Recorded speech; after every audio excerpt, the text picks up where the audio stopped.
Hello മക്കളെ, നമ്മൾ ഇന്ന് ക്ലാസ് എടുക്കുന്നത് നമ്മുടെ PSC ബുള്ളറ്റിൻ്റെ 65-ാം വിശേഷാൽ പതിപ്പ് കയ്യിൽ കിട്ടിയിട്ടുണ്ട്. അപ്പോൾ അത്യാവശ്യം ഒരുപാട് കാര്യങ്ങളുള്ളൊരു ബുക്കാണ്. ഒരുപാട് നമ്മൾ എക്സ്ട്രാ പോയിന്റുകൾ എക്സാമിന് ഇപ്പോൾ ചോദിക്കുന്ന തരത്തിലുള്ള ഒരുപാട് എക്സ്ട്രാ പോയിന്റുകളുള്ള ബുക്കാണ്. അപ്പോൾ ഇത് വാങ്ങിക്കാൻ നോക്കിയിട്ട് നമ്മുടെ ആമസോണിലാണെങ്കിലും ഫ്ലിപ്കാർട്ടിലൊന്നും തന്നെ സ്റ്റോക്ക് ഉണ്ടായിരുന്നില്ല. ബുക്ക് സ്റ്റാളിൽ പറഞ്ഞിട്ട് ഇപ്പോഴാണ് നമ്മുടെ കയ്യിൽ കിട്ടിയത്.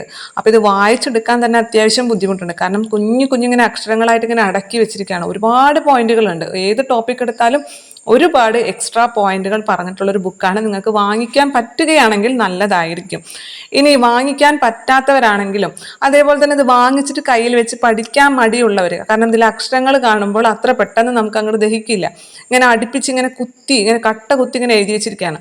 അപ്പോൾ അങ്ങനെ ബുദ്ധിമുട്ടുള്ളവർക്കാണെങ്കിലും നമ്മുടെ ക്ലാസ് ഫോളോ ചെയ്ത് കഴിഞ്ഞാൽ നമ്മൾ വേഗം തന്നെ ഓരോരോ ടോപ്പിക്കുകളായിട്ട് വേഗം തന്നെ കവർ ചെയ്യും. അപ്പോൾ നമ്മൾ ഇന്ന് എടുത്തിരിക്കുന്നത് ബഡ്ജറ്റാണ്. ബഡ്ജറ്റിനെ കുറിച്ചിട്ട് നമ്മുടെ ഈ ബുക്കിൽ 65-ാം വിശേഷാൽ പതിപ്പ് എന്ന് പറഞ്ഞുകൊണ്ട് PSC ബുള്ളറ്റിൻ ഇറക്കിയിരിക്കുന്ന ഈ ബുക്കിൽ പറഞ്ഞിട്ടുള്ള എല്ലാ കാര്യങ്ങളും നമുക്കൊന്ന് പറഞ്ഞു പോകാം. അപ്പോൾ ഇത് ഓർഡറിലല്ല കിടക്കുന്നത്. അപ്പം ഞാൻ പറയുമ്പോൾ അതൊന്ന് ഓർഡർ ആക്കിയിട്ടാണ് പറയുന്നത്. എല്ലാ പോയിന്റും പറയും, പക്ഷെ പറയുമ്പോൾ ഒന്ന് ഓർഡർ ആക്കി പറയുന്നു എന്ന് മാത്രമേ ഉള്ളൂ. നമുക്കപ്പോൾ ക്ലാസ്സിലേക്ക് കടക്കാം. ആദ്യത്തെ ചോദ്യം തന്നെ, ഇന്ത്യൻ ബഡ്ജറ്റിന്റെ പിതാവ് ആരാണ്? ഇന്ത്യൻ ബഡ്ജറ്റിന്റെ പിതാവ് എന്നറിയപ്പെടുന്നത് PC മഹൽനോബിസ് ആണ് അല്ലെ. ഇന്ത്യൻ ബഡ്ജറ്റിന്റെ പിതാവ് PC മഹൽനോബിസ് ആണ്. അപ്പൊ നമ്മുടെ ഇന്ത്യയിൽ ആദ്യമായിട്ട് ഒരു ബഡ്ജറ്റ് അവതരിപ്പിക്കുന്നത് ആരാണ്? അതെന്തായാലും ഇന്ത്യക്കാരനല്ല അല്ലെ, ഇന്ത്യക്കാരനല്ല, ബ്രിട്ടീഷ് ഇന്ത്യയിലാണ് ആദ്യമായിട്ടൊരു ബഡ്ജറ്റ് അവതരിപ്പിക്കുന്നത്. അത് സർ ജെയിംസ് വിൽസൺ ആണ്. ആരാണ്? സർ ജെയിംസ് വിൽസൺ ആണ്. ബ്രിട്ടീഷ് ഇന്ത്യയിലെ ഫസ്റ്റ് ബഡ്ജറ്റ് അവതരിപ്പിച്ചത് ആര് എന്ന് ചോദിച്ചു കഴിഞ്ഞാൽ സർ ജെയിംസ് വിൽസൺ ആണ്. ജെയിംസ് വിൽസൺ ആണ്. ഇത് കാനിങ് പ്രഭുവിന്റെ കാലത്താണ് അവതരിപ്പിച്ചത്. അപ്പൊ കാനിങ് എന്ന് പറയുമ്പോൾ കാഷിംഗ് എന്ന് പഠിച്ചാൽ മതി. കാനിങ് കാഷിംഗ് അല്ലെ, കാഷുമായി ബന്ധപ്പെട്ട കാര്യമല്ലേ ബഡ്ജറ്റ്. അപ്പൊ കാനിങ് പ്രഭുവിന്റെ കാലത്ത് സർ ജെയിംസ് വിൽസൺ ആണ് ആദ്യത്തെ ബഡ്ജറ്റ് ഇന്ത്യയിൽ അവതരിപ്പിക്കുന്നത്. ബ്രിട്ടീഷ് ഇന്ത്യയിലാണ് ആദ്യത്തെ ബഡ്ജറ്റ് അവതരിപ്പിക്കുന്നത്. ഇനി ഇന്ത്യക്ക് സ്വാതന്ത്ര്യം കിട്ടി അല്ലെ, 1947 ഇന്ത്യക്ക് സ്വാതന്ത്ര്യം കിട്ടി. അപ്പൊ സ്വാതന്ത്ര്യം കിട്ടിക്കഴിഞ്ഞപ്പോൾ ഒരു ബഡ്ജറ്റ് അവതരിപ്പിച്ചിട്ടുണ്ടാവുമല്ലോ. അതാരാണ് ആദ്യത്തെ ബഡ്ജറ്റ് അവതരിപ്പിച്ചത്? സ്വതന്ത്ര ഇന്ത്യയിൽ ആദ്യത്തെ ബഡ്ജറ്റ് അവതരിപ്പിച്ചത് ആ സമയത്തെ ധനമന്ത്രി ആയിരിക്കില്ലേ. അതായത് നമ്മൾ സ്വാതന്ത്ര്യം കിട്ടിയപ്പോൾ ഒരു ഇടക്കാല ഗവൺമെന്റ് ഒക്കെ രൂപീകരിച്ചിട്ടുണ്ടായിരുന്നു അല്ലെ. നമ്മുടെ നെഹ്റു പ്രധാനമന്ത്രി ആയിക്കൊണ്ടും അതേപോലെ തന്നെ സർദാർ വല്ലഭായ് പട്ടേൽ ഉപപ്രധാനമന്ത്രി ആയിക്കൊണ്ടും ഒരു ഇടക്കാല ബഡ്ജറ്റ് നമ്മൾ രൂപീകരിച്ചിട്ടുണ്ടായിരുന്നു. അതിൽ ധനമന്ത്രി ആരായിരുന്നു? നമ്മ മന്ത്രിമാരെല്ലാം കോഡ് വെച്ച് പഠിച്ചിട്ടുണ്ടായിരുന്നില്ലേ? ആരായിരുന്നു? RK ഷൺമുഖം ചെട്ടിയായിരുന്നു അല്ലെ ധനമന്ത്രി. അതുകൊണ്ട് തന്നെ സ്വതന്ത്ര ഇന്ത്യയിലെ ആദ്യത്തെ ബഡ്ജറ്റ് അവതരിപ്പിച്ചത് RK ഷൺമുഖം ചെട്ടിയാണ്. RK ഷൺമുഖം ചെട്ടിയാണ്. ഈ സ്വതന്ത്ര ഇന്ത്യയിലെ ആദ്യത്തെ ബഡ്ജറ്റ് അവതരിപ്പിച്ചത് RK ഷൺമുഖം ചെട്ടിയാണ്. അപ്പൊ അതിന്റെ ഒപ്പം തന്നെ നമുക്ക് പഠിക്കാം, സ്വതന്ത്ര ഇന്ത്യയിലെ ആദ്യത്തെ റെയിൽവേ ബഡ്ജറ്റ് അവതരിപ്പിച്ചതും RK ഷൺമുഖം ചെട്ടിയാണ്. അപ്പൊ സ്വതന്ത്ര ഇന്ത്യയിലെ ആദ്യത്തെ ബഡ്ജറ്റ് അവതരിപ്പിച്ചത് ആരെന്ന് ചോദിച്ചാൽ RK ഷൺമുഖം ചെട്ടിയാണ്. സ്വതന്ത്ര ഇന്ത്യയിലെ ആദ്യത്തെ റെയിൽവേ ബഡ്ജറ്റ് അവതരിപ്പിച്ചത് ആരെന്ന് ചോദിച്ചു കഴിഞ്ഞാൽ അതും ആര് തന്നെയാണ്? RK ഷൺമുഖം ചെട്ടിയാണ്. അതേപോലെ തന്നെ ഇടക്കാല ബഡ്ജറ്റ് എന്നുള്ളൊരു ആശയം കൊണ്ടുവന്നത്, ഇടക്കാല ബഡ്ജറ്റ് എന്നുള്ള ഒരു ആശയം കൊണ്ടുവന്നതും ആര് തന്നെയാണ്? RK ഷൺമുഖം ചെട്ടിയാണ്. അപ്പൊ RK ഷൺമുഖം ചെട്ടിയെ കുറിച്ച് നമ്മൾ 3 കാര്യം പറഞ്ഞു. സ്വതന്ത്ര ഇന്ത്യയിലെ ആദ്യത്തെ ബഡ്ജറ്റ് അവതരിപ്പിച്ചത് RK ഷൺമുഖം ചെട്ടിയാണ്. സ്വതന്ത്ര ഇന്ത്യയിലെ ആദ്യത്തെ റെയിൽവേ ബഡ്ജറ്റ് അവതരിപ്പിച്ചത് RK ഷൺമുഖം ചെട്ടിയാണ്. അതേപോലെ തന്നെ ഇടക്കാല ബഡ്ജറ്റ് എന്നുള്ള ആശയം കൊണ്ടുവന്നതും ആര് തന്നെയാണ്? RK ഷൺമുഖം ചെട്ടിയാണ്. എന്താണ് ഈ ഇടക്കാല ബഡ്ജറ്റ് എന്ന് അറിയാലോ. ഇപ്പൊ നമ്മളെ നിർമ്മല സീതാരാമൻ ഇപ്പൊ ഈ ഇലക്ഷന് മുമ്പ് അവതരിപ്പിച്ചത് അങ്ങനെ ഒരു ബഡ്ജറ്റാണ്. അതായത് അത് ഒരു വർഷത്തേക്കുള്ള ഒരു ബഡ്ജറ്റ് അല്ല ശരിക്കും, അതായത് കുറച്ച് കാലത്തേക്ക് അല്ലെ. ഇടക്കാലം എന്ന് പറയുമ്പോൾ കുറച്ച് കാലത്തേക്കുള്ള ഒരു ബഡ്ജറ്റ്. ഇപ്പൊ നമ്മളെ ഇലക്ഷൻ വരെയാണ്. അപ്പൊ ഇലക്ഷൻ നടന്നിട്ട് ഇനി ഏത് മന്ത്രിസഭ ആരാണ് ഇനി അധികാരത്തിൽ വരിക എന്ന് പറയാൻ പറ്റില്ല. അപ്പൊ അതുവരെയുള്ള ഒരു ചെലവുണ്ടല്ലോ, നമുക്ക് അതുവരെ ബാക്കി എല്ലാ ചെലവുകളും നടന്നുകൊണ്ട് പോകണ്ടേ. അപ്പൊ അതിന് വേണ്ടിയിട്ട് ഒരു ഇടക്കാലത്തേക്ക് വേണ്ടിയിട്ട് ഒരു ബഡ്ജറ്റ് അവതരിപ്പിക്കില്ലേ, അതിനെയാണ് നമ്മൾ ഇടക്കാല ബഡ്ജറ്റ് എന്ന് പറയാം. ഈ ഇടക്കാല ബഡ്ജറ്റും വോട്ട് ഓൺ അക്കൗണ്ടും ഏകദേശം ഒരേ മീനിങ് ആണ് രണ്ടും ഉദ്ദേശിക്കുന്നതെങ്കിലും പൂർണ്ണ അർത്ഥത്തിൽ ഒരുപോലെയല്ല. ഇടക്കാല ബഡ്ജറ്റ് എന്ന് പറഞ്ഞു കഴിഞ്ഞാൽ ചെലവുകളും റെസീപ്റ്റുകളും രസീതുകളും ഒക്കെ ഉൾപ്പെടുത്തും. അതിൽ വലിയ പ്രഖ്യാപനങ്ങളൊന്നും ഉണ്ടാവില്ല. നമ്മൾ സാധാരണ ഇപ്പോൾ വലിയ പ്രഖ്യാപനങ്ങളുണ്ടല്ലോ ബഡ്ജറ്റിൽ വരുന്ന, അങ്ങനത്തെ രീതിയിലുള്ള പ്രഖ്യാപനങ്ങളൊന്നും തന്നെ ഈ ഇടക്കാല ബഡ്ജറ്റിൽ ഉൾപ്പെടുത്തില്ല എങ്കിലും ഈ സാധാരണ ഈ ചെലവുകളും റസീതുകളും എല്ലാം ഉൾപ്പെടുത്തും. എന്നാൽ വോട്ട് ഓൺ അക്കൗണ്ട് എന്ന് പറഞ്ഞു കഴിഞ്ഞാൽ അതിൽ ചെലവുകളെ കുറിച്ച് മാത്രമേ പ്രതിപാദിക്കുള്ളൂ. അതാണ് വോട്ട് ഓൺ അക്കൗണ്ട് എന്ന് പറയുന്നത്. അതായത് ഒരു ചെറിയ കാലയളവിലേക്ക് പണം ചെലവാക്കാനുള്ള അനുവാദത്തിനായി ധനമന്ത്രി അവതരിപ്പിക്കുന്ന ബില്ലിനെയാണ് നമ്മൾ വോട്ട് ഓൺ അക്കൗണ്ട് എന്നൊക്കെ പറയുക. കാര്യം മനസ്സിലായില്ലേ? ഇനി അതേപോലെ നമ്മൾ അപ്പൊ പറഞ്ഞു സ്വാതന്ത്ര്യം കിട്ടിയതിന് ശേഷം പറഞ്ഞു. ഇതേപോലെ തന്നെ ഇനി റിപ്പബ്ലിക് ആയതിനു ശേഷം ഉണ്ട്. റിപ്പബ്ലിക് ആയതിനു ശേഷം ആദ്യമായിട്ട് ബഡ്ജറ്റ് അവതരിപ്പിച്ചത് ആരെന്ന് ചോദിച്ചു കഴിഞ്ഞാൽ അത് ജോൺ മത്തായി ആണ്. അപ്പൊ സ്വാതന്ത്ര്യം കിട്ടിയതിന് ശേഷം സ്വതന്ത്ര ഇന്ത്യയിൽ ആദ്യത്തെ ബഡ്ജറ്റ് അവതരിപ്പിച്ചത് RK ഷൺമുഖം ചെട്ടിയാണ്. അതേപോലെ തന്നെ റിപ്പബ്ലിക് ആയതിനു ശേഷം ഇന്ത്യ റിപ്പബ്ലിക് ആയത് 1950 ജനുവരി 26 ആ റിപ്പബ്ലിക് ആയതിനു ശേഷം ഇന്ത്യയിൽ ബഡ്ജറ്റ് അവതരിപ്പിച്ചത് ആരെന്ന് ചോദിച്ചു കഴിഞ്ഞാൽ അത് ജോൺ മത്തായി ആണ്. അപ്പൊ ഇന്ത്യ റിപ്പബ്ലിക് ആയതിനു ശേഷം ആദ്യത്തെ ബഡ്ജറ്റ് അവതരിപ്പിച്ചത് ആരെന്ന് ചോദിച്ചു കഴിഞ്ഞാൽ അത് ജോൺ മത്തായി ആണ്. ജോൺ മത്തായിക്ക് ഒരു പ്രത്യേകത കൂടിയുണ്ട്. എന്താണ്? ജോൺ മത്തായി മലയാളിയാണ് അല്ലെ? ജോൺ മത്തായി മലയാളിയാണ്. അതുകൊണ്ട് തന്നെ ആദ്യമായിട്ട് കേന്ദ്ര ബഡ്ജറ്റ് അവതരിപ്പിച്ച മലയാളി, ആദ്യമായിട്ട് നല്ല ഒരു മലയാളി അവതരിപ്പിച്ചിട്ടുള്ളൂ കേന്ദ്ര ബഡ്ജറ്റ്. അപ്പൊ കേന്ദ്ര ബഡ്ജറ്റ് അവതരിപ്പിച്ച ഏക മലയാളി എന്ന് ചോദിച്ചു കഴിഞ്ഞാലും ജോൺ മത്തായി ആണ്. അതേപോലെ തന്നെ റെയിൽവേ ബഡ്ജറ്റ് അവതരിപ്പിച്ച ഏക മലയാളി എന്ന് ചോദിച്ചു കഴിഞ്ഞാലും അതും ആര് തന്നെയാണ്? ജോൺ മത്തായി തന്നെയാണ്. ഇനി ജോൺ മത്തായിക്ക് മറ്റൊരു പ്രത്യേകത കൂടി ഉണ്ട്. എന്താണെന്നറിയോ? ഇന്ത്യയിലെ ആദ്യത്തെ മിച്ച ബഡ്ജറ്റ് അവതരിപ്പിച്ചത് ജോൺ മത്തായി ആണ്. എന്താണ് മിച്ച ബഡ്ജറ്റ് എന്ന് പറഞ്ഞു കഴിഞ്ഞാൽ? മിച്ചം വരാന്ന് പറഞ്ഞു കഴിഞ്ഞാൽ വരുമാനം കൂടുതലായിരിക്കും, ചെലവിനേക്കാളും കൂടുതൽ വരുമാനം ഉണ്ടാവാം. നമുക്ക് മിച്ചം വെക്കാൻ പറ്റണം അല്ലേ? അപ്പൊ വരുമാനമാണ് ചെലവിനേക്കാൾ കൂടുതലെങ്കിൽ നമ്മൾ അതിനെ മിച്ച ബഡ്ജറ്റ് എന്ന് പറയും. ഇനി ചെലവാണ് കൂടുതലെങ്കിൽ നമ്മൾ അതിനെ കമ്മി ബഡ്ജറ്റ് എന്ന് പറയും. ഇനി രണ്ടും തുല്യമാണെന്ന് വെക്കുക, നമ്മുടെ വരുമാനവും അതേപോലെ തന്നെ ചെലവും തുല്യമാണെങ്കിൽ നമ്മൾ അതിനെ സന്തുലിത ബഡ്ജറ്റ് എന്ന് പറയും അല്ലെ? വരുമാനവും ചെലവും തുല്യമാണെങ്കിൽ നമ്മൾ അതിനെ സന്തുലിത ബഡ്ജറ്റ് എന്ന് പറയും. വരുമാനമാണ് കൂടുതലെങ്കിൽ മിച്ച ബഡ്ജറ്റ് എന്ന് പറയും. ചെലവാണ് കൂടുതലെങ്കിൽ കമ്മി ബഡ്ജറ്റ് എന്ന് പറയും. അപ്പൊ ഇന്ത്യയിൽ ആദ്യമായിട്ട് ഒരു മിച്ച ബഡ്ജറ്റ് അവതരിപ്പിച്ചത് ആരാണ്? ജോൺ മത്തായി ആണ് ഇന്ത്യയിൽ ആദ്യമായിട്ട് ഒരു മിച്ച ബഡ്ജറ്റ് അവതരിപ്പിച്ചത്. പിന്നെ അതേപോലെ തന്നെ ഈ ജോൺ മത്തായി രാജിവെച്ചു പോയാണ് ഒരു മന്ത്രിയാണ്. കാരണം എന്താണെന്ന് വെച്ച് കഴിഞ്ഞാല് ആസൂത്രണ കമ്മീഷന് കൂടുതൽ പ്രാധാന്യം നൽകുന്നു എന്ന് ആരോപിച്ചുകൊണ്ട് രാജിവെച്ച മന്ത്രിയാണ് ആര്? നമ്മുടെ ജോൺ മത്തായി എന്നുള്ളതും കൂടി ഓർത്തിരിക്കാം. അപ്പൊ നമ്മൾ ഇതുവരെ പറഞ്ഞ കാര്യങ്ങളൊന്ന് പറയട്ടെ. ഇന്ത്യൻ ബഡ്ജറ്റിന്റെ പിതാവ് ആരാണ്? ഇന്ത്യൻ ബഡ്ജറ്റിന്റെ പിതാവ് എന്നറിയപ്പെടുന്നത് PC മഹൽനോബിസ് ആണ്. ഇന്ത്യയിൽ ആദ്യമായിട്ട് അല്ലെങ്കിൽ ബ്രിട്ടീഷ് ഇന്ത്യയിലെ ആദ്യത്തെ ബഡ്ജറ്റ് അവതരിപ്പിച്ചത് ആരാണ്? ജെയിംസ് വിൽസൺ അല്ലെ? സർ ജെയിംസ് വിൽസൺ ആണ്. അറിയാത്തവർ ആ പേരൊന്ന് പഠിച്ചു വെക്കാം. സർ ജെയിംസ് വിൽസൺ ആണ് ബ്രിട്ടീഷ് ഇന്ത്യയിലെ ആദ്യത്തെ ബഡ്ജറ്റ് അവതരിപ്പിച്ചത്. ആരുടെ കാലത്താണ്? കാനിങ് പ്രഭുവിന്റെ കാലത്താണ്. ഇനി സ്വതന്ത്ര ഇന്ത്യയിലെ ആദ്യത്തെ ബഡ്ജറ്റ് എന്ന് ചോദിച്ചു കഴിഞ്ഞാൽ ആരാണ്? RK ഷൺമുഖം ചെട്ടിയാണ്. നമുക്ക് സ്വാതന്ത്ര്യം കിട്ടിയത് 1947 ആണെന്ന് അറിയാലോ. 1947 നവംബർ 26 ആദ്യമായിട്ട് സ്വതന്ത്ര ഇന്ത്യയിൽ ഒരു ബഡ്ജറ്റ് അവതരിപ്പിക്കുന്നത്. അത് RK ഷൺമുഖം ചെട്ടിയാണ്. സ്വതന്ത്ര ഇന്ത്യയിലെ ആദ്യത്തെ റെയിൽവേ ബഡ്ജറ്റ് അവതരിപ്പിച്ചതും ആര് തന്നെയാണ്? RK ഷൺമുഖം ചെട്ടിയാണ്. കാരണം ഈ റെയിൽവേ ബഡ്ജറ്റിനെയും പൊതു ബഡ്ജറ്റിനെയും 1921 തന്നെ സെപ്പറേറ്റ് ചെയ്ത് വെച്ചിട്ടുണ്ട് അല്ലെ? 1921 ഈ റെയിൽവേ ബഡ്ജറ്റിനെയും നമ്മുടെ പൊതു ബഡ്ജറ്റിനെയും സെപ്പറേറ്റ് ചെയ്ത് വെച്ചിട്ടുണ്ടായിരുന്നു. 1921 അക്വർത്ത് കമ്മിറ്റിയുടെ ശുപാർശ പ്രകാരമാണ് ഈ റെയിൽവേ ബഡ്ജറ്റിനെയും പൊതു ബഡ്ജറ്റിനെയും രണ്ടാക്കി സ്പ്ലിറ്റ് ചെയ്ത് വെച്ചിരിക്കുന്നത്. പിന്നെ അതിനുശേഷം 2016 ഇതിനെ രണ്ടിനെയും കൂടി ഒരുമിപ്പിച്ച് ഒന്നാക്കി മാറ്റുന്നത്. അത് ആരുടേതാണ്? വിവേക് ദൊബ്രോയ് അല്ലെ? വിവേക് ദൊബ്രോയ് എന്ന് പറഞ്ഞ കമ്മിറ്റിയുടെ ശുപാർശ പ്രകാരമാണ് ഇതിനെ രണ്ടിനെയും കൂടി പിന്നെ ഒന്നിച്ചാക്കുന്നത്. 2016 വിവേക് ദൊബ്രോയ് കമ്മിറ്റിയുടെ ശുപാർശ പ്രകാരമാണ് റെയിൽവേ ബഡ്ജറ്റും ജനറൽ ബഡ്ജറ്റും കൂടി വീണ്ടും ഒന്നാക്കിയിട്ട് പൊതു ബഡ്ജറ്റ് എന്ന രീതിയിൽ അവതരിപ്പിക്കുന്നത്. അപ്പൊ അതുകൊണ്ട് തന്നെ നമ്മൾക്ക് സ്വാതന്ത്ര്യം കിട്ടിയപ്പോൾ 1947 നമ്മൾ റിപ്പബ്ലിക് ആയപ്പോഴൊക്കെ ഇത് രണ്ടും സെപ്പറേറ്റ് ആണ് അവതരിപ്പിക്കുന്നത്.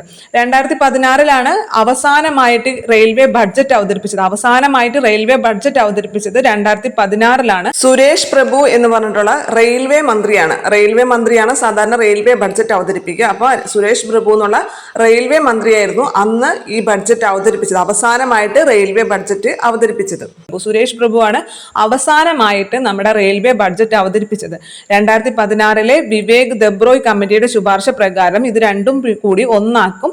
അങ്ങനെ 2017 അരുൺ ജെയ്റ്റ്ലി, നമ്മുടെ ആ സമയത്ത് ധനമന്ത്രിയായിരുന്ന അരുൺ ജെയ്റ്റ്ലി ഇതിനെ രണ്ടിനെയും കൂടി ഒരുമിപ്പിച്ച് ഒറ്റ ബഡ്ജറ്റായിട്ട് അവതരിപ്പിക്കും 2017. ഈ അരുൺ ജെയ്റ്റ്ലിക്ക് മറ്റൊരു പ്രത്യേകത കൂടിയുണ്ട്. ഇപ്പൊ തന്നെ പറഞ്ഞു പോകാം നമുക്ക്. നമുക്ക്. അതായത് ഇതുവരെ നമ്മുടെ ഫെബ്രുവരി 28 അല്ലെ, ഫെബ്രുവരി 28 ഫെബ്രുവരിയിലെ അവസാനത്തെ പ്രവൃത്തി ദിവസമായിരുന്നു ബഡ്ജറ്റ് അവതരിപ്പിച്ചിരുന്നത്. എന്നാൽ അത് പിന്നീട് ഫെബ്രുവരി 1 മാറ്റിയത് ഈ അരുൺ ജെയ്റ്റ്ലിയാണ്. എന്താണ്, നമ്മുടെ ഫെബ്രുവരി അവസാന പ്രവൃത്തി ദിവസമാണ് സാധാരണയായിട്ട് ബഡ്ജറ്റ് അവതരിപ്പിച്ചു പോന്നിരുന്നത്. ഇതിനെ മാറ്റിയിട്ട് നമ്മുടെ ഫെബ്രുവരി 1 മാറ്റിയത് അരുൺ ജെയ്റ്റ്ലിയാണ്. അപ്പൊ ഇത് കേന്ദ്രത്തിലാണ് ഇങ്ങനെ പറഞ്ഞത്. അപ്പൊ കേരളത്തിൽ ബഡ്ജറ്റ് അവതരിപ്പിക്കുന്നത് വെള്ളിയാഴ്ചയാണ്. ഫെബ്രുവരി മാസത്തിൽ വെള്ളിയാഴ്ചകളിലാണ് സാധാരണ കേരളത്തിലെ ബഡ്ജറ്റ് അവതരിപ്പിക്കാറുള്ളത്. അപ്പൊ നമ്മ എവിടെ നിന്നാണ് പറഞ്ഞു പോകുന്നത്? ഇന്ത്യയിലെ ആദ്യത്തെ ബഡ്ജറ്റ് R.K. ഷൺമുഖം ചെട്ടിയാണ്. അതേപോലെ തന്നെ സ്വതന്ത്ര ഇന്ത്യയിലെ ആദ്യത്തെ ബഡ്ജറ്റ് R.K. ഷൺമുഖം ചെട്ടിയാണ്. അതേപോലെ തന്നെ സ്വതന്ത്ര ഇന്ത്യയിലെ ആദ്യത്തെ റെയിൽവേ ബഡ്ജറ്റ് അവതരിപ്പിച്ചതും R.K. ഷൺമുഖം ചെട്ടിയാണ്. അതേപോലെ തന്നെ ഇടക്കാല ബഡ്ജറ്റ് എന്നുള്ള ആശയം മുന്നോട്ട് വെച്ചതും R.K. ഷൺമുഖം ചെട്ടിയാണ്. 3 പോയിന്റ് R.K. ഷൺമുഖം ചെട്ടിനെ കുറിച്ച് പറഞ്ഞു. ഇനി നമ്മൾ ജോൺ മത്തായിനെ കുറിച്ചാണ് പറയുന്നത്. നമ്മുടെ ഇന്ത്യ റിപ്പബ്ലിക് ആയതിനു ശേഷം ആദ്യത്തെ ബഡ്ജറ്റ് അവതരിപ്പിക്കുന്നത് ജോൺ മത്തായി ആണ്. ജോൺ മത്തായി ആരാണ്? ഒരു മലയാളിയാണ്. അതുകൊണ്ട് തന്നെ കേന്ദ്ര ബഡ്ജറ്റ് അവതരിപ്പിച്ച ഏക മലയാളി എന്ന് ചോദിച്ചു കഴിഞ്ഞാലും അത് ജോൺ മത്തായി തന്നെയാണ്. ഇനി നമ്മുടെ റിപ്പബ്ലിക് ആയതിനു ശേഷം റെയിൽവേ ബഡ്ജറ്റ് അവതരിപ്പിച്ചത് ആരാണ്? ജോൺ മത്തായി ആണല്ലോ. അതുകൊണ്ട് തന്നെ റെയിൽവേ ബഡ്ജറ്റ് അവതരിപ്പിച്ച ഏക മലയാളി എന്ന് ചോദിച്ചു കഴിഞ്ഞാലും ആര് തന്നെയാണ്? ജോൺ മത്തായി തന്നെയാണ്. ജോൺ മത്തായിക്ക് മറ്റൊരു പ്രത്യേകത പറഞ്ഞല്ലോ, എന്താണ്? മിച്ച ബഡ്ജറ്റ്, ഇന്ത്യയിലെ ആദ്യത്തെ മിച്ച ബഡ്ജറ്റ് അവതരിപ്പിച്ച ധനമന്ത്രിയാണ് ആര്? ജോൺ മത്തായി എന്ന് പറയുന്നത്. പിന്നെ ആസൂത്രണ കമ്മീഷന് കൂടുതൽ പ്രാധാന്യം നൽകുന്നു എന്ന് ആരോപിച്ചുകൊണ്ട് രാജിവെച്ച മന്ത്രിയാണ് ജോൺ മത്തായി. ഇത്രയും കിട്ടിയോ നിങ്ങൾക്ക്? പിന്നെ അതിനിടയിൽ നമ്മൾ പറഞ്ഞ പോയിന്റുകൾ എന്താണ്? 1921 റെയിൽവേ ബഡ്ജറ്റിനെ പൊതു ബഡ്ജറ്റിൽ നിന്നും വേർപെടുത്തിയില്ലേ? ഏത് കമ്മിറ്റിയുടെ ശുപാർശ പ്രകാരം?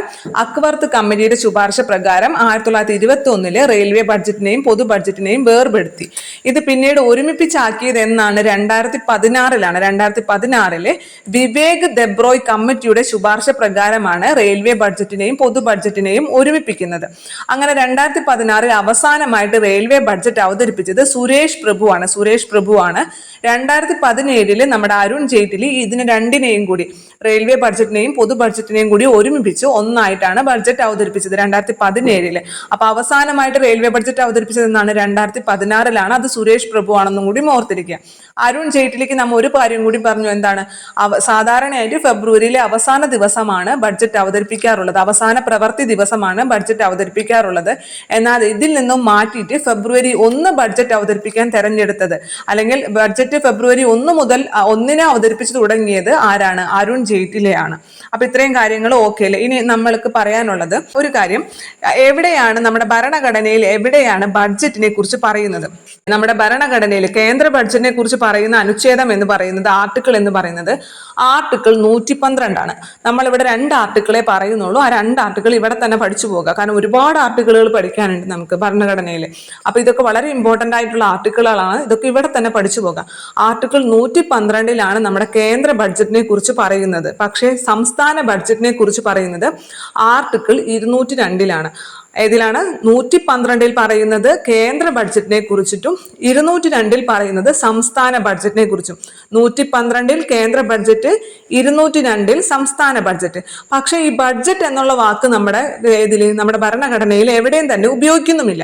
പിന്നെ എന്താണ് പറയുന്നത്? വാർഷിക ധനകാര്യ പ്രസ്താവന അല്ലെ? വാർഷിക ധനകാര്യ പ്രസ്താവന അഥവാ ആനുവൽ ഫിനാൻഷ്യൽ സ്റ്റേറ്റ്മെന്റ് എന്നാണ് പറയുന്നത്. ഭരണഘടന എന്ന വാക്ക് നമ്മുടെ ബഡ്ജറ്റിൽ എവിടെയും തന്നെ പറയുന്നില്ല. അതിന് പകരം വാർഷിക ധനകാര്യ പ്രസ്താവന അഥവാ ആനുവൽ ഫിനാൻഷ്യൽ സ്റ്റേറ്റ്മെന്റ് എന്നാണ് നമ്മുടെ ഭരണഘടനയിൽ പറഞ്ഞിട്ടുള്ളത്. ഇനി കേന്ദ്ര ബഡ്ജറ്റ് അവതരിപ്പിക്കാൻ ഉള്ള തീയതി നിശ്ചയിക്കുന്നത് ആരെന്ന് ചോദിച്ചു കഴിഞ്ഞാൽ അത് രാഷ്ട്രപതിയാണ്. നമ്മൾ എവിടെയും നമ്മുടെ SCERT ഒന്നും കാണാത്തൊരു പോയിന്റ് ആണ്, ചോദിക്കാൻ ചാൻസ് ഉണ്ട്, അല്ലെങ്കിൽ സ്റ്റേറ്റ്മെന്റിൽ വരാനും ചാൻസ് ഉണ്ട്. കേന്ദ്ര ബഡ്ജറ്റ് അവതരിപ്പിക്കുന്നതിനുള്ള തീയതി നിശ്ചയിക്കുന്നത് നമ്മുടെ രാഷ്ട്രപതിയും. എന്നാൽ സംസ്ഥാന നിയമസഭകളിലെ ബഡ്ജറ്റ് അവതരിപ്പിക്കാനുള്ള തീയതി നിശ്ചയിക്കുന്നത് ഗവർണറുമാണ്. അപ്പൊ എന്താണ് പറഞ്ഞത്? കേന്ദ്ര ബഡ്ജറ്റ് അവതരിപ്പിക്കാനുള്ള തീയതി നിശ്ചയിക്കുന്നത് ആരാണ്? അത് രാഷ്ട്രപതിയാണ്. സംസ്ഥാന ബഡ്ജറ്റ് നിയമസഭകളിൽ അവതരിപ്പിക്കാനുള്ള തീയതി നിശ്ചയിക്കുന്നത് ഗവർണറാണ്.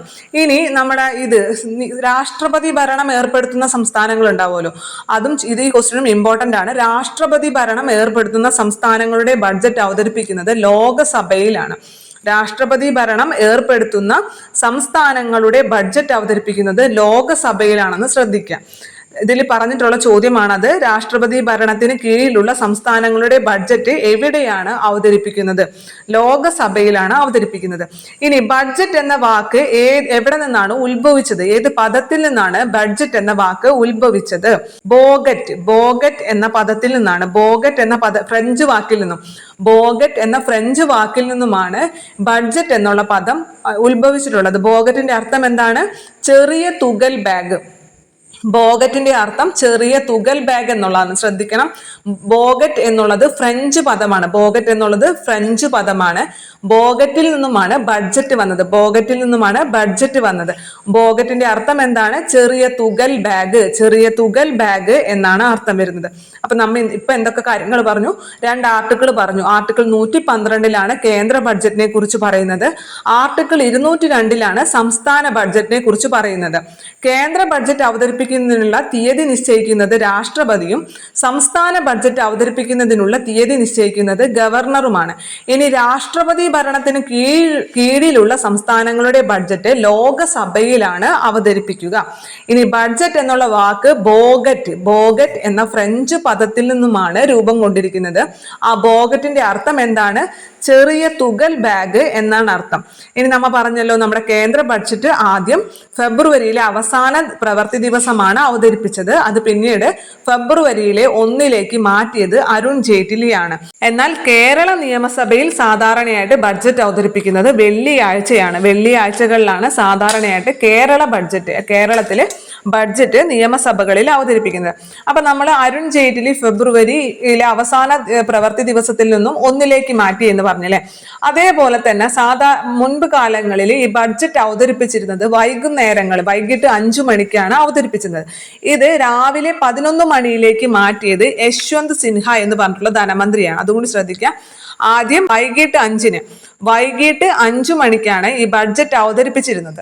പിന്നീട് അതിനെ രാവിലെ 11 മണിക്ക് ആക്കി മാറ്റിയത് കേന്ദ്രമന്ത്രിയായിട്ടുള്ള യശ്വന്ത് സിൻഹയാണ്. ഈ ബഡ്ജറ്റൊക്കെ അവതരിപ്പിച്ച് ചർച്ചയൊക്കെ ചെയ്ത് തീരണ്ടല്ലേ. അതുകൊണ്ട് തന്നെ വൈകിട്ട് 5 നിന്നും രാവിലെ 11 മാറ്റിയത് ആരാണ്? യശ്വന്ത് സിൻഹയാണെന്നും കൂടി ഓർക്കുക. ഇനി നമുക്ക് കുറച്ച് ബഡ്ജറ്റുകൾ പറയാം. അതായത് നമ്മൾ കേൾക്കാത്ത ബഡ്ജറ്റുകൾ: Gandhi budget, carrot and stick budget, millennium budget, കറുത്ത ബഡ്ജറ്റ്.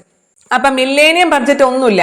അതായത് നമ്മുടെ 2000 വർഷം 2000 ഇല്ലേ, അതായത് 2000 എന്ന് പറഞ്ഞ വർഷത്തിൽ അവതരിപ്പിച്ചിട്ടുള്ള ബഡ്ജറ്റിനെയാണ് മില്ലേനിയം ബഡ്ജറ്റ് എന്ന് പറയുന്നത്. അത് യശ്വന്ത് സിൻഹയാണ്. ഇപ്പൊ യശ്വന്ത് സിൻഹയുടെ നമ്മൾ നേരത്തെ ഒരു കാര്യം പറഞ്ഞു അല്ലെ, വൈകിട്ട് 5 മണിയിൽ നിന്നും രാവിലെ 11 മണിയിലേക്ക് ബഡ്ജറ്റ് അവതരണം മാറ്റിയ ധനമന്ത്രി യശ്വന്ത് സിൻഹയാണ്. ഇപ്പൊ പറഞ്ഞ കാര്യം എന്താണ്? മില്ലേനിയം ബഡ്ജറ്റ് അല്ലെങ്കിൽ നമ്മുടെ ഈ 2000 ബഡ്ജറ്റ്, വർഷം 2000 ബഡ്ജറ്റ് അവതരിപ്പിച്ചത് ആരാണ്? യശ്വന്ത് സിൻഹയാണ്. അതുകൊണ്ട് അതിനെ മില്ലേനിയം ബഡ്ജറ്റ് എന്ന് പറയുന്നു. ഇനി കറുത്ത ബഡ്ജറ്റ് എന്ന് പറഞ്ഞു കഴിഞ്ഞാൽ ഏറ്റവും കൂടുതൽ ധനക്കമ്മി ഉണ്ടായ ബഡ്ജറ്റാണ് കറുത്ത ബഡ്ജറ്റ് എന്ന് അറിയുന്നത്. അത് 1973 1973 നമ്മുടെ ഈ കറുത്ത ബഡ്ജറ്റ് അവതരിപ്പിക്കുന്നത്. അന്ന് വരെ ഉള്ളതിൽ ഏറ്റവും കൂടിയ ധനക്കമ്മിയായ 550 കോടി. നമ്മൾ ഇപ്പോഴത്തെ കാലമല്ല, അന്നത്തെ കാലം. അന്ന് 550 കോടി കമ്മി വരാന്നൊക്കെ പറഞ്ഞാൽ വലിയ തുകയാണ് അല്ലെ. അപ്പൊ അന്ന് വരെ ഉള്ളതിൽ ഏറ്റവും കൂടുതൽ ധനക്കമ്മിയായിട്ടുള്ള 550 കോടി രേഖപ്പെടുത്തിയ ബഡ്ജറ്റ് ആയിരുന്നു 1973 ബഡ്ജറ്റ്. അതുകൊണ്ട് ആ ബഡ്ജറ്റിനെ കറുത്ത ബഡ്ജറ്റ് എന്നാണ് അറിയപ്പെടുന്നത്. ഏത് വർഷമാണ്? 1973. 1973 ആ ബഡ്ജറ്റ് അവതരിപ്പിച്ചത് YB ചവാൻ ആയിരുന്നു അല്ലെ. നമ്മളൊക്കെ അത് കേട്ടിട്ട് നമുക്ക് അല്ലെ എന്താ പറയുക, നമ്മ ചാവാന്ന് പറയില്ലേ, അത് കേട്ട് നമ്മ ചാവാൻ തോന്നി, ഇതങ്ങനെ ഓർത്താൽ മതി. YB ചവാൻ എന്ന് പറഞ്ഞ ധനമന്ത്രിയാണ് ആ ബഡ്ജറ്റ് അവതരിപ്പിച്ചത്. കറുത്ത ബഡ്ജറ്റ് 1973 അവതരിപ്പിച്ചത്. അന്ന് വരെ ഉള്ളതിൽ ഏറ്റവും കൂടിയ ധനകമ്മിയായിട്ടുള്ള 550 കോടി രൂപ രേഖപ്പെടുത്തിയ ബഡ്ജറ്റാണ് ഏതെന്ന് പറയുന്നത് നമ്മുടെ 1973 ബഡ്ജറ്റ്. അതുകൊണ്ട് അതിനെ കറുത്ത ബഡ്ജറ്റ് എന്നറിയപ്പെടുന്നു. അതേപോലെ 1986 അവതരിപ്പിച്ച ബഡ്ജറ്റിനെ ക്യാരറ്റ് ആൻഡ് സ്റ്റിക്ക് ബഡ്ജറ്റ്. ഓരോ ബഡ്ജറ്റിനും പല പേരുകൾ പറയുന്നുണ്ട്. ഇതിന് പ്രത്യേകിച്ച് കാരണമൊന്നും നമ്മുടെ ബുക്കിലും പറയുന്നില്ല, ഞാൻ നോക്കിയിട്ട് എനിക്ക് കിട്ടിയില്ല. ക്യാരറ്റ് ആൻഡ് സ്റ്റിക്ക് ബഡ്ജറ്റ് 1986 ബഡ്ജറ്റിലെ ക്യാരറ്റ് ആൻഡ് സ്റ്റിക്ക് ബഡ്ജറ്റ് എന്നാ പറയുന്നത്. 1987 ബഡ്ജറ്റിനെ ഗാന്ധി ബഡ്ജറ്റ് എന്നാ പറയുന്നത്. അത് നമ്മുടെ രാജീവ് ഗാന്ധി പ്രധാനമന്ത്രി ആയതിനു ശേഷം രാജീവ് ഗാന്ധി ധനകാര്യ വകുപ്പും കൂടിയും ഏറ്റെടുത്തുകൊണ്ട് അവതരിപ്പിച്ച ബഡ്ജറ്റാണ് 1987 ബഡ്ജറ്റ്. അതുകൊണ്ടാണ് അതിനെ ഗാന്ധി ബഡ്ജറ്റ് എന്ന് പറയുന്നത്. അപ്പൊ നമ്മൾ ഫസ്റ്റ് പറഞ്ഞത് കറുത്ത ബഡ്ജറ്റ് പറഞ്ഞു അല്ലെ. കറുത്ത ബഡ്ജറ്റ് എന്ന് പറയുന്നത് 1973 ബഡ്ജറ്റാണ്. കറുത്ത ബഡ്ജറ്റ് YB ചവാനാണ് അവതരിപ്പിച്ചത്. അതങ്ങനെ കറുത്ത ബഡ്ജറ്റ് എന്ന് പറയാനുള്ള കാരണം എന്തായിരുന്നു? അതുവരെ ഉണ്ടായതിൽ വെച്ച് ഏറ്റവും കൂടുതൽ ധനഗമ്യായിട്ടുള്ള 550 കോടി രേഖപ്പെടുത്തിയ ബഡ്ജറ്റ് ആയിരുന്നു 1973 ബഡ്ജറ്റ്. അതുകൊണ്ടാണ് അതിനെ കറുത്ത ബഡ്ജറ്റ് എന്ന് പറയുന്നത്. പിന്നെ പറഞ്ഞത് മില്ലേനിയം ബഡ്ജറ്റ്, 2000 ബഡ്ജറ്റിനാണ് മില്ലേനിയം ബഡ്ജറ്റ് എന്ന് പറയുന്നത്. യശ്വന്ത് സിൻഹയാണ് അത് അവതരിപ്പിച്ചതെന്ന് പറഞ്ഞു. യശ്വന്ത് സിൻഹയെ കുറിച്ച് നമ്മൾ എന്താണ് പറഞ്ഞത്? നമ്മൾ വൈകിട്ട് 5 മണിക്കായിരുന്നു ആദ്യത്തെ ബഡ്ജറ്റ് അവതരണം. അത് രാവിലെ 11 മണിയിലേക്ക് മാറ്റിയത് യശ്വന്ത് സിൻഹയാണെന്ന് പറഞ്ഞു അല്ലെ. പിന്നെ അതിനുശേഷം നമ്മൾ ക്യാരറ്റ് ആൻഡ് സ്റ്റിക്ക് ബഡ്ജറ്റ് എന്ന് പറയുന്നത് 1986 ബഡ്ജറ്റാണ്. ക്യാരറ്റ് ആൻഡ് സ്റ്റിക്ക് ബഡ്ജറ്റ് എന്ന് പറയുന്നത് 1986 ബഡ്ജറ്റാണ്. 1987 ബഡ്ജറ്റിനെയാണ് ഗാന്ധി ബഡ്ജറ്റ് എന്ന് പറയുന്നത്. അത് രാജീവ് ഗാന്ധി പ്രധാനമന്ത്രിയായതിനു ശേഷം രാജീവ് ഗാന്ധി അവതരിപ്പിച്ച ബഡ്ജറ്റാണ് 1987 ഗാന്ധി ബഡ്ജറ്റ് എന്ന് പറയുന്നത്. പിന്നെ അതേപോലെ തന്നെ പേപ്പർലെസ് ബഡ്ജറ്റ്, ഇന്ത്യയിലെ ആദ്യത്തെ പേപ്പർലെസ് ബഡ്ജറ്റ് അവതരിപ്പിച്ചത് നിർമ്മല സീതാരാമനാണ്. 2021 ആദ്യത്തെ പേപ്പർലെസ് ബഡ്ജറ്റ് അവതരിപ്പിച്ചത് അത് നിർമ്മല സീതാരാമനാണ്. പിന്നെ അതേപോലെ തന്നെ പണ്ട് മുതൽ സ്ഥിരം ചോദിക്കുന്ന മറ്റൊരു ചോദ്യമാണ് ഏറ്റവും കൂടുതൽ ബഡ്ജറ്റുകൾ അവതരിപ്പിച്ചിട്ടുള്ളത് ആരെന്ന്. ഇന്ത്യയിൽ ഏറ്റവും കൂടുതൽ ബഡ്ജറ്റുകൾ അവതരിപ്പിച്ചിട്ടുള്ളത് മൊറാർജി ദേശായിയാണ്. ഏറ്റവും കൂടുതൽ ബഡ്ജറ്റുകൾ അവതരിപ്പിച്ചിട്ടുള്ളത് മൊറാർജി ദേശായിയാണ്. മറ്റൊരു പ്രത്യേകത കൂടി മൊറാർജി ദേശായിക്കുണ്ട്. എന്താണ്? ജന്മദിനത്തിൽ ബഡ്ജറ്റ് അവതരിപ്പിച്ച വ്യക്തിയാണ്. സ്വന്തം ജന്മദിനത്തിൽ ബഡ്ജറ്റ് അവതരിപ്പിച്ച വ്യക്തിയാണ് മൊറാർജി ദേശായി എന്ന് പറയുന്നത്. അപ്പൊ ഏറ്റവും കൂടുതൽ ബഡ്ജറ്റ് അവതരിപ്പിച്ചിട്ടുള്ളത് മൊറാർജി ദേശായിയാണ്. പക്ഷെ ഏറ്റവും കൂടുതൽ റെയിൽവേ ബഡ്ജറ്റ് അവതരിപ്പിച്ചിട്ടുള്ളത് മൊറാർജി ദേശായി അല്ല, അത് ജഗ്ജീവൻ റാമാണ്. ഏറ്റവും കൂടുതൽ റെയിൽവേ ബഡ്ജറ്റ് അവതരിപ്പിച്ചിട്ടുള്ളത് ജഗ്ജീവൻ റാമാണ്. അപ്പൊ ഏറ്റവും കൂടുതൽ ബഡ്ജറ്റ് മൊറാർജി ദേശായിയാണ്. 10 ബഡ്ജറ്റ് അവതരിപ്പിച്ചിട്ടുണ്ട്. ഏറ്റവും കൂടുതൽ റെയിൽവേ ബഡ്ജറ്റ് അവതരിപ്പിച്ചിട്ടുള്ളത് ജഗ്ജീവൻ റാമാണ്. ഇനി നമ്മൾ പറഞ്ഞു 10 ബഡ്ജറ്റാണ് മൊറാർജി ദേശായി അവതരിപ്പിച്ചതെന്ന് പറഞ്ഞു. 9 ബഡ്ജറ്റ് അവതരിപ്പിച്ച ഒരു ധനമന്ത്രിയുണ്ട്, അത് പി ചിദംബരമാണ്. പി ചിദംബരം 9 ബഡ്ജറ്റ് അവതരിപ്പിച്ചിട്ടുണ്ട്.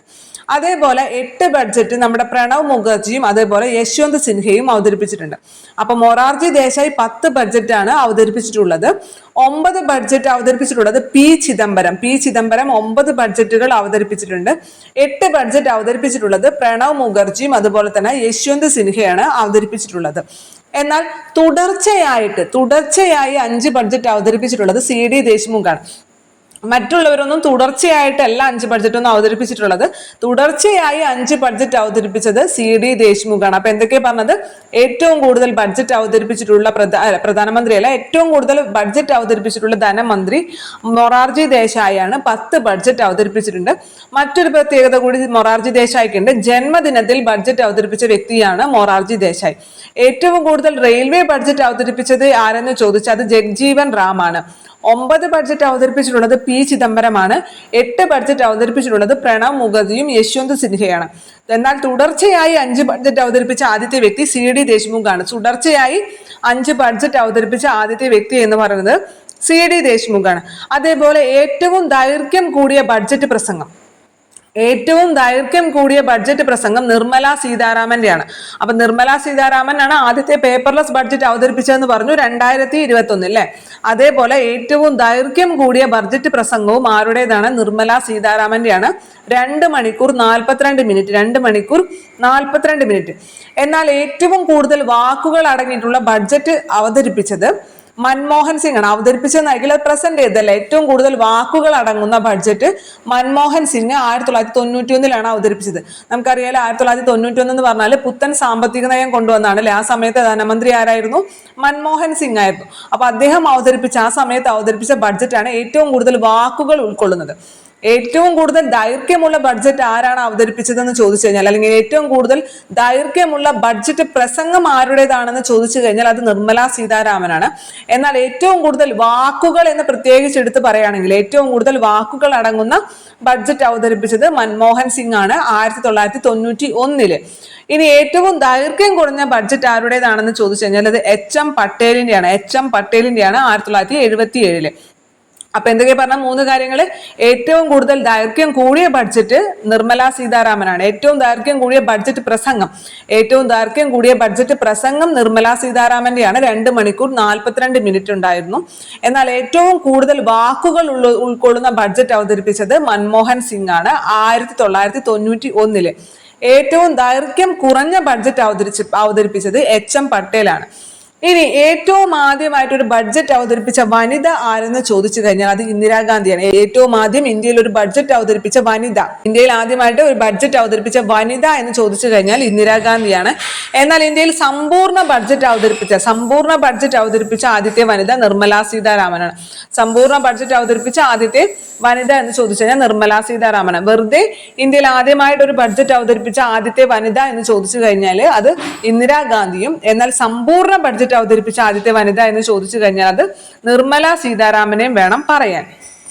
ഇനി ഏറ്റവും കൂടുതൽ റെയിൽവേ ബഡ്ജറ്റുകൾ അവതരിപ്പിച്ച വനിത മമതാ ബാനർജിയാണ്. ഏറ്റവും കൂടുതൽ റെയിൽവേ ബഡ്ജറ്റുകൾ അവതരിപ്പിച്ച വനിത എന്നുള്ളത് മമതാ ബാനർജിയുമാണ്. അപ്പൊ വനിതകളെ കുറിച്ച് ഇതൊക്കെയാണ് പറയാനുള്ളത്. ഇനി നമ്മൾ പറയാത്ത ഒരു പോയിന്റ് മാത്രമേ ഉള്ളൂ. ഇന്ത്യയിലെ ആദ്യത്തെ ബഡ്ജറ്റ് എത്ര കോടി രൂപയുടേതായിരുന്നു? ഇന്ത്യയിലെ ആദ്യത്തെ ബഡ്ജറ്റ് 171.15 കോടിയുടെ ആയിരുന്നു. എന്താണ് ഇന്ത്യയിലെ ആദ്യത്തെ ബഡ്ജറ്റിന്റെ തുക എന്ന് പറയുന്നത്? 171.15 കോടി രൂപയുടേതായിരുന്നു. അപ്പൊ ഞാൻ ഇതെല്ലാതും ആദ്യം തൊട്ട് അവസാനം വരെ ഞാനൊന്ന് ഓടിച്ചു വായിക്കാണ്. നമ്മൾ ഈ പറഞ്ഞ എല്ലാ ചോദ്യങ്ങളും എല്ലാ ഭാഗങ്ങളും ഇതിൽ വന്നിട്ടില്ലേ, എക്സ്ട്രാ പോയിന്റ് എന്തെങ്കിലും ഉണ്ടോ എന്ന് നിങ്ങൾ തന്നെ ചെക്ക് ചെയ്യുക. ഞാൻ ഫസ്റ്റ് ക്വസ്റ്റ്യൻ തൊട്ട് വായിക്കാനേ. സംസ്ഥാന നിയമസഭകളിൽ ബഡ്ജറ്റ് അവതരിപ്പിക്കേണ്ട തീയതി നിശ്ചയിക്കുന്നത് ആരാണ്? സംസ്ഥാന നിയമസഭകളിൽ ബഡ്ജറ്റ് അവതരിപ്പിക്കേണ്ട തീയതി നിശ്ചയിക്കുന്നത് ഗവർണറാണ്. സംസ്ഥാന ബഡ്ജറ്റുമായി ബന്ധപ്പെട്ടിട്ടുള്ള ഭരണഘടനാ അനുച്ഛേദം 202 ആണ്. കേന്ദ്ര ബഡ്ജറ്റുമായി ബന്ധപ്പെട്ട ഭരണഘടനാ അനുച്ഛേദം 112 ആണ്. ഇന്ത്യൻ ഭരണഘടനയിൽ ബഡ്ജറ്റിനെ വിശേഷിപ്പിക്കുന്ന പദം എന്താണ്? ഇന്ത്യയുടെ ഭരണഘടനയിൽ ബഡ്ജറ്റിനെ വിശേഷിപ്പിക്കുന്ന പദം എന്താണ്? വാർഷിക ധനകാര്യ പ്രസ്താവന അഥവാ ആനുവൽ ഫിനാൻഷ്യൽ സ്റ്റേറ്റ്മെന്റ് എന്നാണ്. രാഷ്ട്രപതി ഭരണത്തിന് കീഴിലുള്ള സംസ്ഥാനങ്ങളിലെ ബഡ്ജറ്റ് അവതരിപ്പിക്കുന്നത് എവിടെയാണ്? ലോകസഭയിലാണ്. രാഷ്ട്രപതി ഭരണത്തിന്റെ കീഴിലുള്ള സംസ്ഥാനങ്ങളുടെ ബഡ്ജറ്റ് അവതരിപ്പിക്കുന്നത് ലോകസഭയിലാണ്. ഏത് ഫ്രഞ്ച് വാക്കിൽ നിന്നുമാണ് ബഡ്ജറ്റ് എന്ന പദം ഉത്ഭവിച്ചത്? അപ്പൊ ഫ്രഞ്ച് വാക്കാണ്.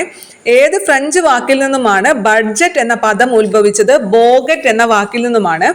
അതിന്റെ അർത്ഥം എന്താണ്? ചെറിയ തുകൽ ബാഗ് എന്നാണ് അർത്ഥം.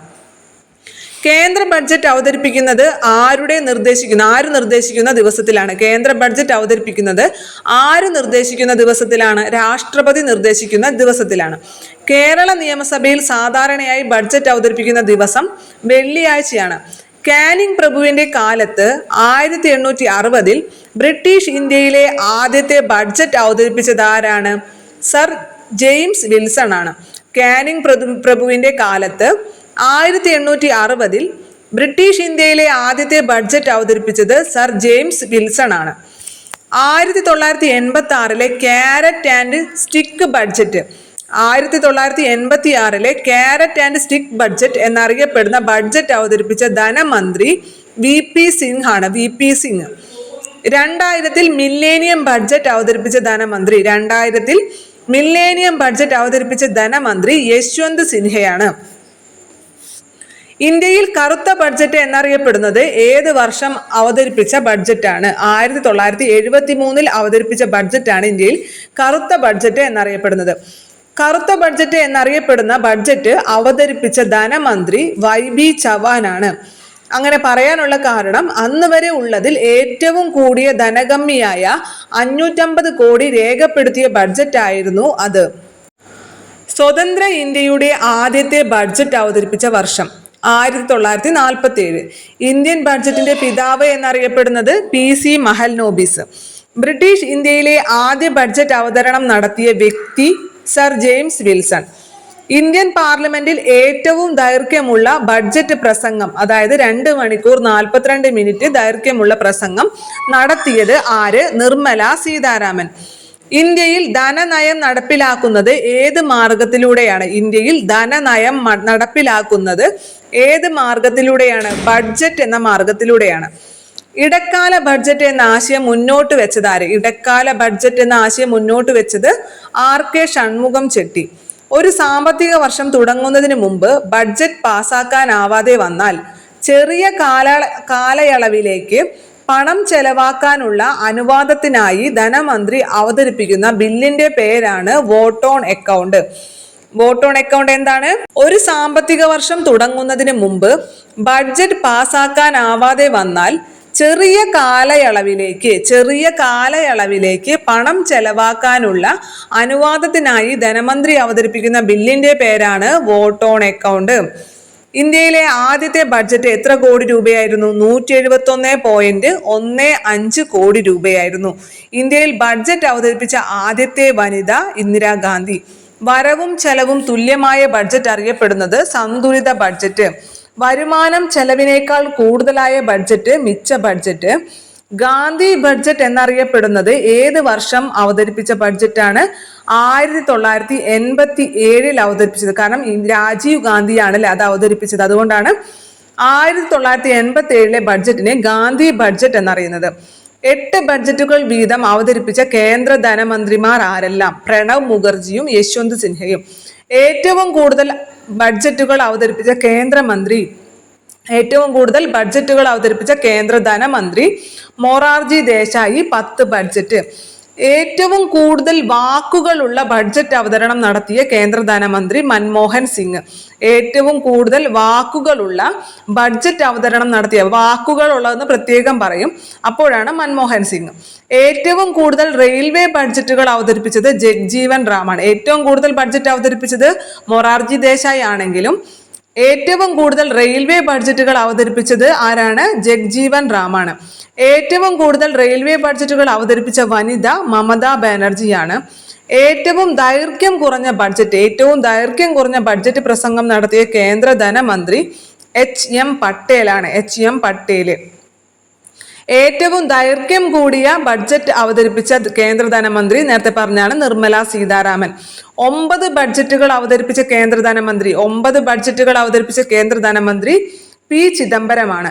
സമ്പൂർണ്ണ കേന്ദ്ര ബഡ്ജറ്റ് അവതരിപ്പിച്ച ആദ്യത്തെ വനിതാ ധനകാര്യമന്ത്രി. സമ്പൂർണ്ണ കേന്ദ്ര ബഡ്ജറ്റ്, അല്ലെങ്കിൽ റെയിൽവേ ബഡ്ജറ്റും പൊതു ബഡ്ജറ്റും രണ്ടും സെപ്പറേറ്റ് ആയിരുന്നു അല്ലെ? ജനറൽ ബഡ്ജറ്റും റെയിൽവേ ബഡ്ജറ്റും രണ്ടും സെപ്പറേറ്റ് ആയിരുന്നു. റെയിൽവേ ബഡ്ജറ്റ് അവതരിപ്പിക്കുക സാധാരണ റെയിൽവേ മന്ത്രിമാരായിരുന്നു. അപ്പൊ അതുകൊണ്ട് തന്നെ നമ്മുടെ ഇന്ദിരാഗാന്ധി അവതരിപ്പിച്ചത് സമ്പൂർണ്ണ ബഡ്ജറ്റ് അല്ല. സമ്പൂർണ്ണ ബഡ്ജറ്റ് അവതരിപ്പിച്ച ആദ്യത്തെ വനിതാ ധനമന്ത്രി എന്ന് പറയുന്നത് നിർമ്മല സീതാരാമനാണ്. ജന്മദിനത്തിൽ ബഡ്ജറ്റ് അവതരിപ്പിച്ച കേന്ദ്ര ധനമന്ത്രി മൊറാർജി ദേശായി. പേപ്പർലെസ് ബഡ്ജറ്റ് അവതരിപ്പിച്ച ആദ്യത്തെ കേന്ദ്ര മന്ത്രി നിർമ്മല സീതാരാമൻ 2021 അവതരിപ്പിച്ചത്. കേരള നിയമസഭയിൽ ഏറ്റവും കൂടുതൽ ബഡ്ജറ്റ് അവതരിപ്പിച്ചിട്ടുള്ളത് KM മാണി. നമ്മൾ പറഞ്ഞില്ല. കേരള നിയമസഭയിൽ ഏറ്റവും കൂടുതൽ ബഡ്ജറ്റ് അവതരിപ്പിച്ചിട്ടുള്ളത് KM മാണിയാണ്. തുടർച്ചയായിട്ട് 5 പൊതു ബഡ്ജറ്റുകൾ അവതരിപ്പിച്ച ആദ്യത്തെ കേന്ദ്രമന്ത്രി CD ദേശ്മുഖ് ആണ്. സ്വതന്ത്ര ഇന്ത്യയിലെ ആദ്യത്തെ റെയിൽവേ ബഡ്ജറ്റ് അവതരിപ്പിച്ചത് RK ഷൺമുഖം ചെട്ടി. ഹൽവ സെറിമണി ഇന്ത്യയിൽ എന്തുമായി ബന്ധപ്പെട്ടിരിക്കുന്നു? അത് നമ്മൾ പറഞ്ഞിട്ടുണ്ടായില്ലേ. ഹൽവ സെറിമണി ബഡ്ജറ്റ് പ്രിന്റിങ്ങുമായി ബന്ധപ്പെട്ടാണ്. ഒന്നുമില്ല, എല്ലാവർക്കും ഹൽവ കൊടുക്കുന്നത് അല്ലെ, അത്രേ ഉള്ളൂ. ഹൽവ സെറിമണി എന്തുമായി ബന്ധപ്പെട്ടിരിക്കുന്നു? ബഡ്ജറ്റ് പ്രിന്റിങ്ങുമായിട്ടാണ് ബന്ധപ്പെട്ടിരിക്കുന്നത്. ചെലവ് വരുമാനത്തെക്കാൾ കൂടിയ ബഡ്ജറ്റ് കമ്മി ബഡ്ജറ്റ് ആണ്. സ്വതന്ത്ര ഇന്ത്യയിലെ അവസാനത്തെ റെയിൽവേ ബഡ്ജറ്റ് അവതരിപ്പിച്ചത് സുരേഷ് പ്രഭു. സ്വതന്ത്ര ഇന്ത്യയിലെ ആദ്യത്തെ ബഡ്ജറ്റ് അവതരിപ്പിച്ചത് RK ഷൺമുഖം ചെട്ടി. ആസൂത്രണ കമ്മീഷന് കൂടുതൽ അധികാരം നൽകിയതിൽ പ്രതിഷേധിച്ച് രാജിവെച്ച കേന്ദ്രമന്ത്രി ആര്? ജോൺ മത്തായി. ഇന്ത്യ റിപ്പബ്ലിക് ആയതിനു ശേഷം ആദ്യത്തെ ബഡ്ജറ്റ് അവതരിപ്പിച്ചത് ജോൺ മത്തായി. ഇന്ത്യയിലെ ആദ്യത്തെ മിച്ച ബഡ്ജറ്റ് അവതരിപ്പിച്ച ധനമന്ത്രി ജോൺ മത്തായി. ഏത് ധനമന്ത്രിയാണ് ബഡ്ജറ്റ് അവതരണം വൈകുന്നേരം 5 മണിയിൽ നിന്നും രാവിലെ 11 മാറ്റിയത്? യശ്വന്ത് സിൻഹ. ജനറൽ ബഡ്ജറ്റിൽ നിന്നും റെയിൽവേ ബഡ്ജറ്റിനെ വേർപെടുത്താൻ അക്വർത്ത് കമ്മിറ്റി ശുപാർശ ചെയ്ത വർഷം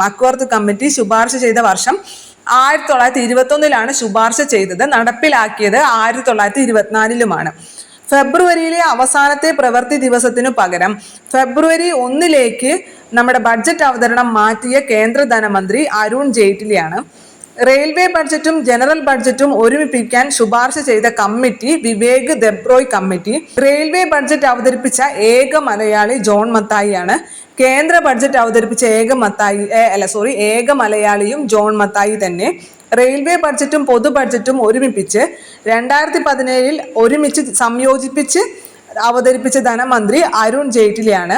റെയിൽവേക്ക് പ്രത്യേക ബഡ്ജറ്റ് അവസാനമായിട്ട് അവതരിപ്പിച്ചത്, റെയിൽവേക്ക് വേണ്ടി ഒരു പ്രത്യേക ബഡ്ജറ്റ് അവസാനമായിട്ട് അവതരിപ്പിച്ച വർഷം 2016 അത് സുരേഷ് പ്രഭുവാണ്. ഇത്രയും ചോദ്യങ്ങളാണ് ബഡ്ജറ്റുമായി ബന്ധപ്പെട്ടുള്ളത്. നമ്മളപ്പോൾ എല്ലാ ചോദ്യങ്ങളും പറഞ്ഞിട്ടുണ്ട്. അപ്പം നിങ്ങൾക്ക് ഈ ക്ലാസ് ഒന്ന് ഉപകാരപ്പെട്ടു എന്ന് വിശ്വസിക്കുകയാണ്. എന്തെങ്കിലും പോരായ്മകളുണ്ട്, എന്തെങ്കിലും തിരുത്തലുകൾ ആവശ്യമുണ്ട്, ഇനിയും ക്ലാസ് മെച്ചപ്പെടുത്തേണ്ട ആവശ്യമുണ്ട്, എന്തെങ്കിലും നിർദ്ദേശങ്ങളുണ്ട്, എന്തുണ്ടെങ്കിലും നിങ്ങൾക്ക് കമൻറ്റിലൂടെ എന്നെ അറിയിക്കാവുന്നതാണ്. ഏറ്റവും വലിയ സന്തോഷം നിങ്ങൾ തരുന്ന ഈ സ്നേഹം തന്നെയാണ്. തുടർന്നും നിങ്ങളുടെ സ്നേഹവും സപ്പോർട്ടും പ്രതീക്ഷിക്കുന്നു. ഇന്നത്തെ ക്ലാസ് നിങ്ങൾക്ക് ഒരുപാട് ഉപകാരപ്പെട്ടു എന്നുള്ള വിശ്വാസത്തോടു കൂടി തന്നെ നിർത്തുന്നു. നന്ദി.